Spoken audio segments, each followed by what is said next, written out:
அன்பு உறவுகளே, இந்த உலகிலே மனிதன் நலமுடனும் வளமுடனும் வாழ மன்னிப்பு என்பது மிக மிக அவசியமாக இருக்கின்றது.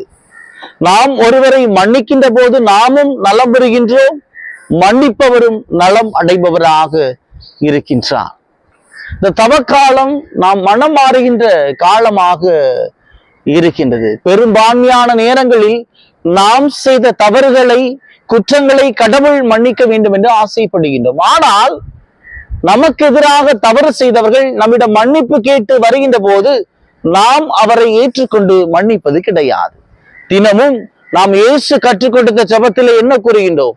எங்களுக்கு எதிராக குற்றம் செய்தவர்களை நாங்கள் மன்னிப்பது போல எங்கள் குற்றங்களை மன்னித்தருளும் என்று கூறுகிறோம்.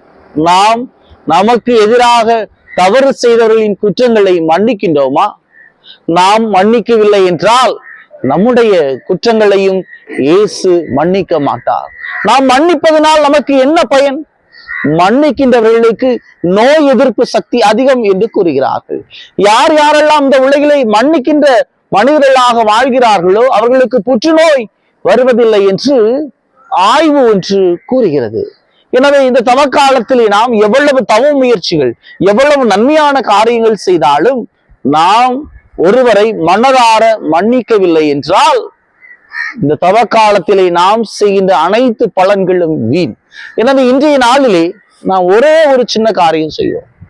தேடி போய் பேச வேண்டாம், அவங்களுக்கு ஒரு மிஸ்டு கால் கொடுப்போம். அந்த மிஸ்டு கால் நிச்சயம் உறவை வளர்க்கும். மன்னிப்போம், மறப்போம். மனதை, உடலை நாம் நலமுடனும் வளமுடனும் வாழ நாம் முயற்சி எடுப்போம்.